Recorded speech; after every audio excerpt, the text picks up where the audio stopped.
Demi Allah, saya bersumpah akan memenuhi kewajiban Presiden Republik Indonesia.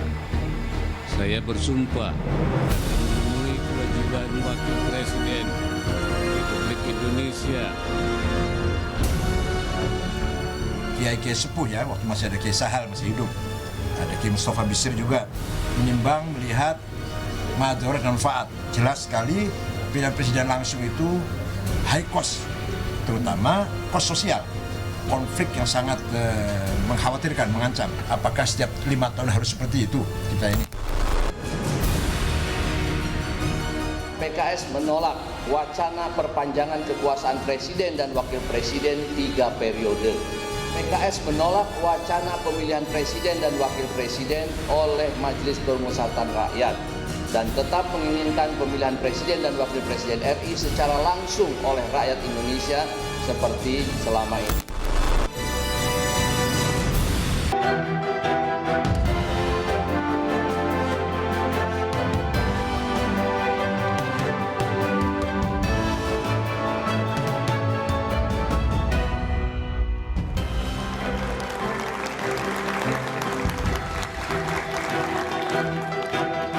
Komitmen demokrasi bangsa ini tengah diuji. Usulan presiden kembali dipilih MPR mengemuka dengan alasan menghindari biaya tinggi. Pemilihan kepala daerah oleh DPRD jadi wacana karena ditengarai bisa menghapus perilaku korupsi. Surat keputusan bersama tentang radikalisme aparat sipil negara diterbitkan yang berpotensi memberangus kebebasan berekspresi. Lantas ke arah mana sebenarnya demokrasi kita bergerak? Saudara, bersama saya Budiman Tanurjo, inilah Satu Meja The Forum, jalan mundur demokrasi dalam tanda tanya.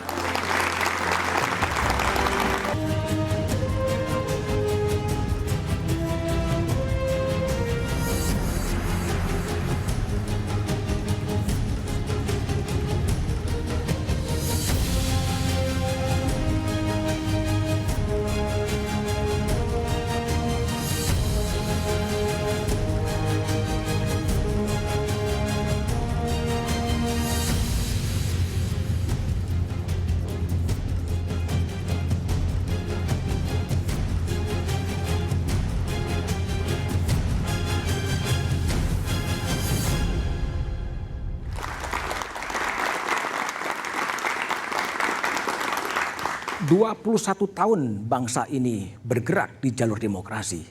Namun belakangan ini keletihan bangsa akan demokrasi terasa. Praktek demokrasi akan dikoreksi melalui sistem pemilihan presiden maupun sistem pemilihan kepala daerah. Betulkah ada jalan mundur demokrasi? Sejumlah narasumber terhadir dari ujung sebelah kanan. Usman Hamid, Direktur Eksekutif Amnesty International Indonesia. Malam, Bung Usman. Kemudian ada Fahri Hamzah, mantan Wakil Ketua DPR dan sekarang Wakil Ketua Umum Partai Gelora. Malam. Malam. Fahri. Terima kasih.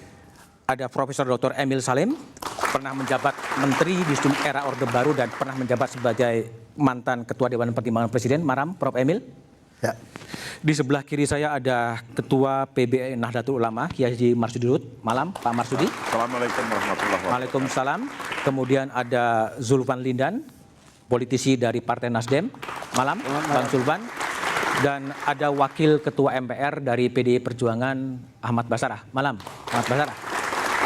Sebelum saya memulai diskusi, kita coba dengar terlebih dahulu kutipan dari Ketua Umum PBNU Kiai Haji Said Agil Sirot soal pemilu oleh MPR. Ini kiai-kiai mengusulkan atau memberi masukan kepada pemerintah bahwa sebaiknya pilihan presiden, pilihan kepala daerah kembali melalui MPR dan DPRD dalam cara musyawarah dan mufakat. Banyak pertimbangannya. Pemilihan presiden dan wakil presiden oleh MPR adalah langkah mundur demokrasi dan menghilangkan kedaulatan rakyat dalam memilih pemimpinnya, pemimpin tertingginya. Baik, Pak Marsudi, apa sebetulnya rasionalitas di balik PBNU mengusulkan agar pemilihan presiden dikembalikan kepada MPR? Jadi kan itu berawal dari ketua dan wakil ketua MPR datang ke PBNU. Termasuk Ahmad Basarah ya? Yang ketika itu. Ya, yang hadir. sesungguhnya sebelum itu sudah muncul berita-berita yang tentang amandemen. Amandemen itu ada yang menginginkan 5 tahun kali 3. 5 tahun kali 3. Berarti ini persoalan adalah waktu jadi presiden. Oke. Ada yang mengusulkan 7 tahun kali 2. Ada juga yang katanya mau diamandemen tentang GBHN dan lain-lainnya. Itu sudah mengemuka lebih dahulu. Kemudian ketika datang ke PBNU disampaikan. Coba bayangkan. Bagi mereka yang sudah terpilih ini, jadi MPR, jadi itu, kok enak sekali ya. 5 tahun kali 3. Apakah ini tidak memikirkan susah payahnya masyarakat nih? Masyarakat itu minimal dalam pilpres yang langsung kemarin, pilkada yang langsung kemarin akan melahirkan ketegangan-ketegangan di dalam baik keluarga sendiri, satu rumah, keluarga CRT, CRW, bahkan sampai kelompok-kelompok dan organisasi. Nomor 2. Korban yang ditimbulkan juga tidak sedikit. Selain nomor 3 adalah ongkos sosialnya yang mahal. Sangat mahal dan tinggi. Tapi yang terpenting ini nomor 4 nih. Menguatnya politik identitas atas nama agama. Itu yang tidak selesai, yang sekarang Menteri Agama lagi sibuk. Sibuk sekali untuk termasuk untuk mengurusi ini. Apa yang dilakukan oleh beliau antara lain melakukan buku saja mau direvisi. Sebentar. Buku. Terus kemudian apakah itu PBNU sudah secara spesifik mengkaji dampak-dampak buruk dari pilpres langsung kemudian memilih kepada MPR dan itu akan menyelesaikan persoalan? Itu kan mengusulkan begitu. Tujuannya ini kita usulkan begitu karena ada yang kejadian-kejadian yang sampai sekarang saja belum selesai-selesai, termasuk menghasilkan polemik radikalisasi yang sekarang lagi diurusi oleh Menteri Agama sampai menerbitkan SKB 11 Menteri dan lain-lainnya. Lah yang semacam itu kok ini nggak dibahas, maka dimunculkanlah oleh Ketua Umum PBNU Kiai Profesor Dr. Kiai Haji Said Akil Siraj untuk mengusulkan ini sebuah usulan evaluasi nih sesungguhnya dikembalikan yang ke MPR ya. Oke. Baik, Bung Usman. Gimana Bung Usman lihat ada 4 rasionalitas yang membuat PBNU kemudian udahlah dipilih ke MPR saja, termasuk yang terakhir. Pak Bung Diman, ada yang terputus, mestinya saya melengkapi penjelasan. Sebentar, nanti dilengkapin. Saya ke Usman dulu. Silakan Usman. Oke, sebenarnya kan ada banyak tuh ya. Satu misalnya tentang pemilihan langsung presiden atau melalui MPR. Sebenarnya ini dalam sistem demokrasi hanya varian-varian saja. Sejauh demokrasi perwakilan ya. Demokrasi perwakilan anggota DPR, anggota MPR-nya memang dipilih oleh rakyat secara langsung, demokratis, jujur, sebenarnya itu tidak terlalu jadi soal. Sekarang yang jadi soal adalah apa sebenarnya motif atau intensi atau kecenderungan di balik perubahan pemilihan langsung tersebut dengan memberikannya kepada pemilihan oleh MPR. Anda mencium ada motifnya?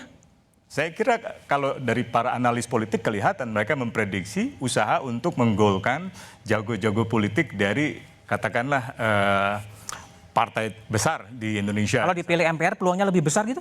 Begitu, kelihatannya begitu. Itu kan dari satu sisi. Dari sisi yang lain sebenarnya masyarakatnya yang sebenarnya sudah banyak berpartisipasi secara langsung melalui pemilihan umum. Kalau dikatakan ada politik biaya tinggi, kita perlu cari sebabnya di mana. Apakah politik pendanaan partai, apakah politik misalnya uang dalam pemilu, atau misalnya dalam soal politik identitas. Apakah sebabnya karena pemilihan langsung dan tidak langsung, atau sebabnya lebih karena retorika para elit politik yang menggunakan agama untuk mengadu domba para pemilih, atau lemahnya penegak hukum di dalam menertibkan ujaran-ujaran kebencian berdasarkan agama. Jadi sebab.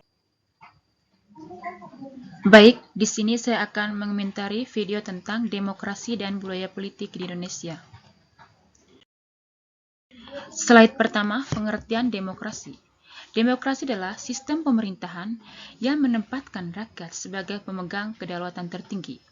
Demokrasi tidak hanya soal pemilu, tetapi juga mencakup yang pertama, kebebasan berpendapat, yang kedua, partisipasi masyarakat, yang ketiga, pengawasan kekuasaan. Jadi, penjelasan dari slide ini, demokrasi merupakan salah satu sistem pemerintah yang paling banyak digunakan di dunia, termasuk di Indonesia. Secara etimologis, demokrasi berasal dari bahasa Yunani, yaitu demos yang berarti rakyat, dan kratos yang berarti kekuasaan.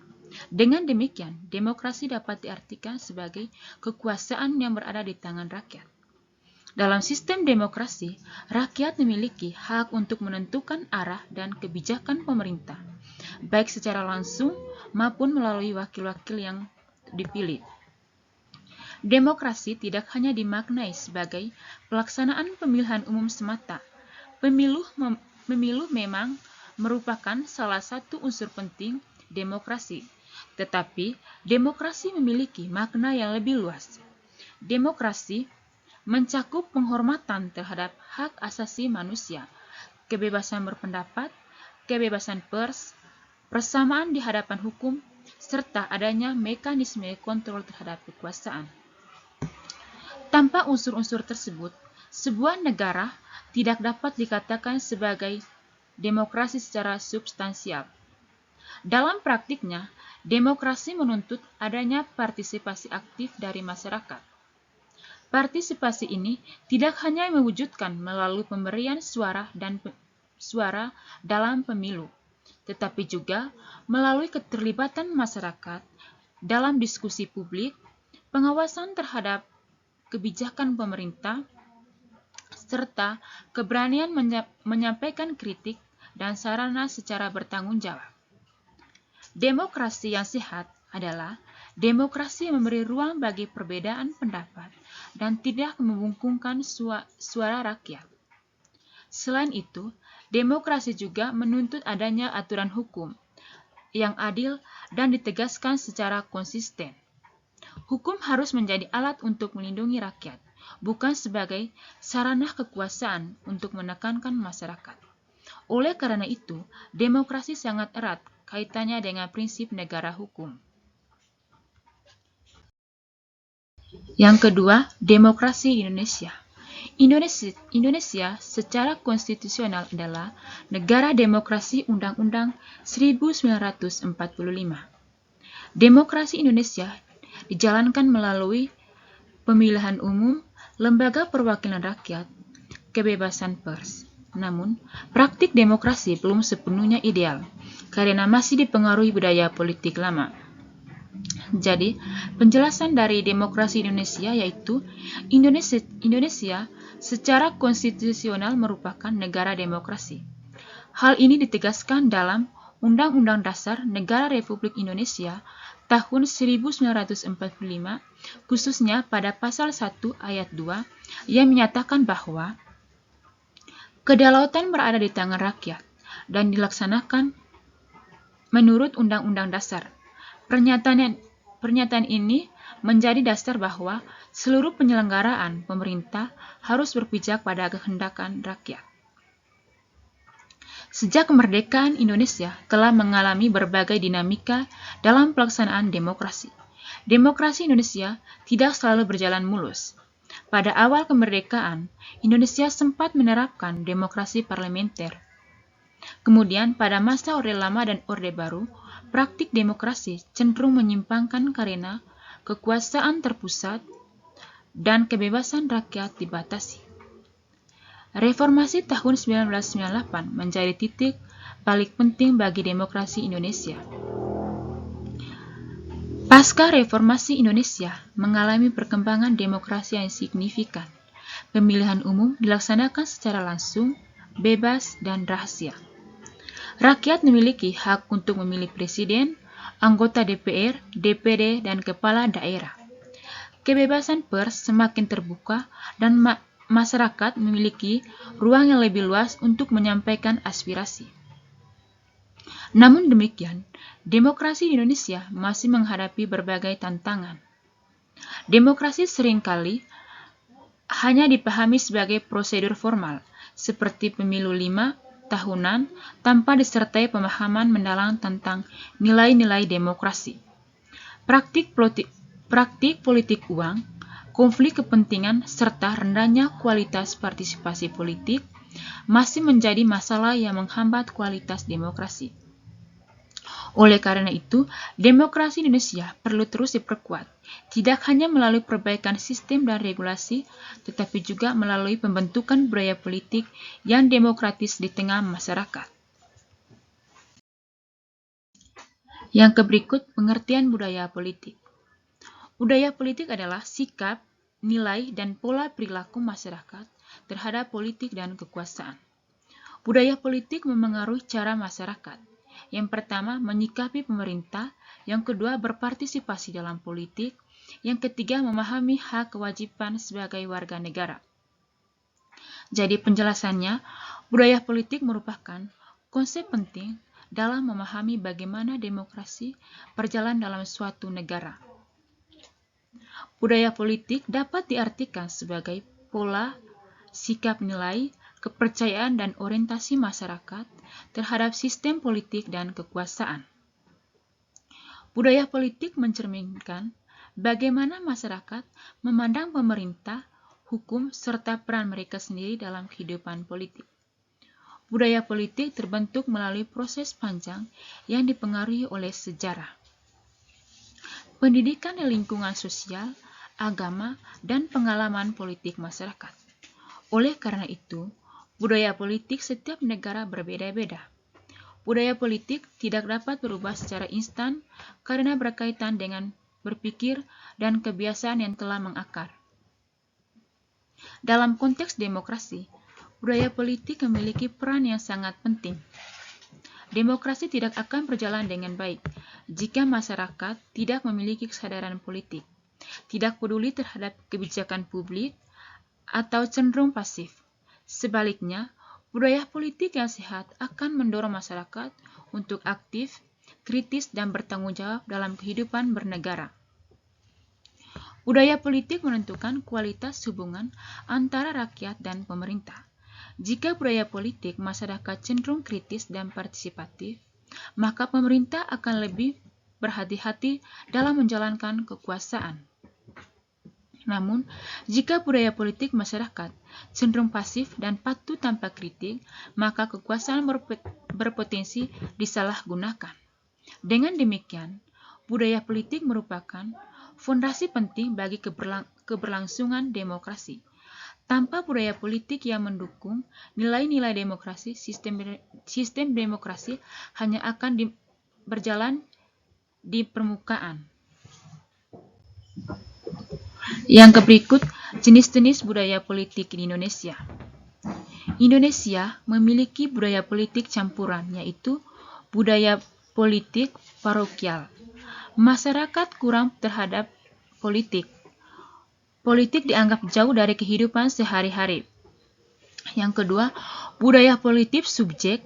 Masyarakat sadar akan pemerintah, namun cenderung pasif dan hanya patuh pada penguasa. Yang ketiga, budaya politik partisipan. Masyarakat aktif berpolitik, ikut menyampaikan pendapat dan mengawasi. Jadi penjelasan dari jenis-jenis budaya politik Indonesia yaitu para ahli membagi budaya politik ke dalam berbagai tipe, yaitu budaya politik parokial, subjek, dan partisipan. Ketiga tipe ini juga dapat ditemukan dalam kehidupan masyarakat Indonesia. Budaya politik parokial ditandai dengan rendahnya kesadaran masyarakat terhadap politik. Masyarakat dengan budaya politik ini cenderung tidak memahami sistem pemerintah dan tidak merasa memiliki kepentingan dalam politik. Politik dianggap sebagai urusan elite atau pemerintah semata.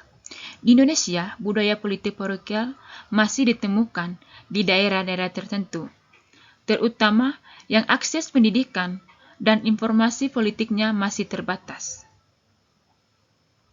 Budaya politik subjek menunjukkan bahwa masyarakat sudah mengenal adanya pemerintah dan aturan, tetapi cenderung pasif. Masyarakat patuh terhadap kebijakan pemerintah, namun jarang memberikan kritik atau terlibat aktif dalam proses politik. Budaya politik ini berkembang kuat pada masa pemerintahan yang bersifat otoriter. Sementara itu, budaya politik partisipan ditandai dengan keterlibatan aktif masyarakat dalam politik. Masyarakat tidak hanya menggunakan hak pilih, tetapi juga berani menyampaikan pendapat, mengawasi kebijakan pemerintah, serta terlibat dalam kegiatan sosial politik.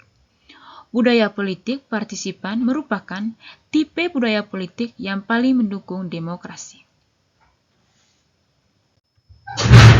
Yang berikut, default mode bangsa Indonesia. Video menyoroti gagasan bahwa budaya dasar masyarakat Indonesia belum sepenuhnya demokratif, masyarakat masih cenderung. Yang pertama, mengagungkan figur pemimpin kuat. Yang kedua, kurang terbiasa dengan perdebatan dan perbedaan pendapat. Akibatnya, demokrasi sering hanya berjalan secara formal, bukan substansial. Jadi, penjelasan ini yaitu video menyoroti gagasan bahwa secara budaya, demokrasi belum sepenuhnya menjadi mode default masyarakat Indonesia. Artinya, dalam banyak situasi, masyarakat masih cenderung mengandalkan figur pemimpin kuat dibandingkan mekanisme demokrasi yang partisipatif. Secara historis, Indonesia memiliki pengalaman panjang dengan sistem kekuasaan yang terpusat. Hal ini membentuk pola pikir masyarakat yang terbiasa dipimpin, bukan berpartisipasi aktif. Akibatnya, demokrasi sering dipahami sebagai sesuatu yang ribet dan penuh konflik. Kondisi ini menyebabkan masyarakat lebih mudah menerima pembatasan kebebasan atas nama stabilitas. Padahal, perdebatan pendapat dan perdebatan merupakan bagian penting dari demokrasi. Yang berikut, tantangan demokrasi dan budaya politik. Yang pertama, rendahnya literasi politik masyarakat. Yang kedua, politik uang dan pragmatisme. Yang ketiga, kurangnya kesadaran akan hak dan kewajiban warga negara. Yang keempat, partisipasi politik yang masih bersifat sesaat atau hanya saat pemilu. Jadi penjelasannya, tantangan demokrasi dan budaya politik, yaitu demokrasi Indonesia menghadapi berbagai tantangan, seperti rendahnya literasi politik, politik uang, serta pragmatisme politik. Banyak masyarakat yang masih memilih berdasarkan imbalan sesaat, bukan pertimbangan sosial. Selain itu juga, partisipasi politik sering bersifat seremonial dan hanya muncul saat pemilu. Pengawasan terhadap kebijakan pemerintah masih lemah dan belum menjadi kebiasaan. Media sosial juga membawa tantangan baru berupa penyebaran hoaks dan polarisasi politik dapat merusak kualitas demokrasi. Yang berikut, hubungan demokrasi dan budaya politik. Demokrasi yang sehat membutuhkan budaya politik partisipatif tanpa budaya politik yang matang. Yang pertama, demokrasi mudah disalahgunakan. Kekuasaan bisa kembali bersifat otoriter. Budaya politik yang baik akan memperkuat demokrasi yang berkeadilan. Jadi penjelasannya, demokrasi dan budaya politik memiliki hubungan yang saling memengaruhi. Demokrasi yang kuat membutuhkan budaya politik partisipatif. Sementara budaya politik yang baik hanya dapat tumbuh dalam sistem demokrasi yang sehat. Jadi, tanpa budaya politik yang matang, demokrasi rentan disalahgunakan oleh elite politik. Sebaliknya, dengan budaya politik yang kritis dan sadar hukum, demokrasi dapat berjalan secara adil dan berkelanjutan. Jadi kesimpulan dari video tentang demokrasi dan budaya politik Indonesia yaitu demokrasi Indonesia sudah berjalan secara sistem, tetapi budaya politik demokrasi masih perlu diperkuat. Pendidikan politik dan kesadaran demokrasi mewujudkan pemerintahan yang adil dan bertanggung jawab. Demokrasi Indonesia secara konstitusional telah memikir dasar yang kuat, sebagaimana tertuang dalam Undang-Undang Dasar Negara Republik Indonesia tahun 1945 yang menegaskan bahwa kedaulatan berada di tangan rakyat. Sejak era reformasi pelaksanaan demokrasi di Indonesia menunjukkan perkembangan yang cukup signifikan, terutama melalui penyelenggaraan pemilihan umum secara langsung, kebebasan pers, secara terbukanya ruang partisipasi masyarakat dalam kehidupan politik. Hal ini menandakan bahwa demokrasi Indonesia secara sistem dan kelembagaan telah berjalan. Namun demikian, demokrasi Indonesia belum sepenuhnya berjalan substansial. Dalam praktiknya, demokrasi masih sering dipahami sebatas prosedur formal, seperti pemilu 5 tahunan, tanpa diiringi dengan pemahaman dan pengalaman nilai-nilai demokrasi dalam kehidupan sehari-hari. Rendahnya literasi politik, maraknya politik uang, serta kecenderungan pragmatisme politik menunjukkan bahwa kualitas demokrasi masih menghadapi berbagai tantangan.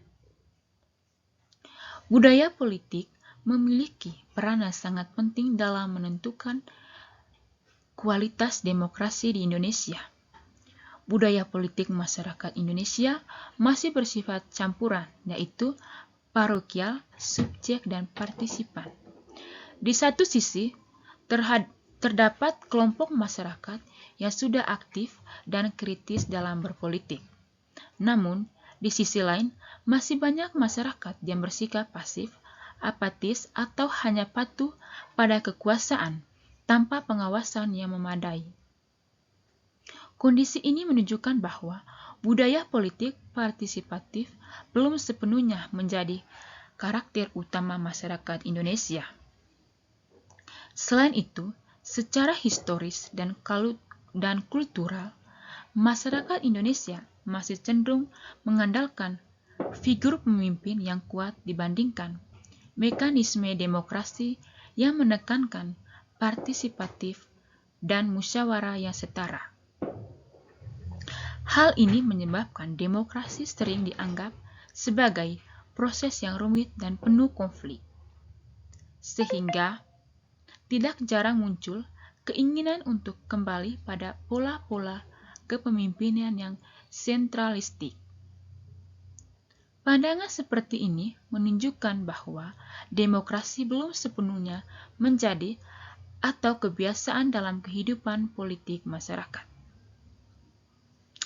Oleh karena itu, penguatan demokrasi di Indonesia tidak cukup hanya melalui perbaikan sistem dan peraturan perundang-undangan, tetapi juga melalui perbaikan sistem peraturan perundang-undangan harus disertai dengan pembentukan budaya politik yang demokratif, pendidikan politik, peningkatan literasi warga negara, serta pembiasaan nilai-nilai demokrasi seperti toleransi keterbukaan dan tanggung jawab sosial menjadi langkah penting untuk meningkatkan kualitas demokrasi.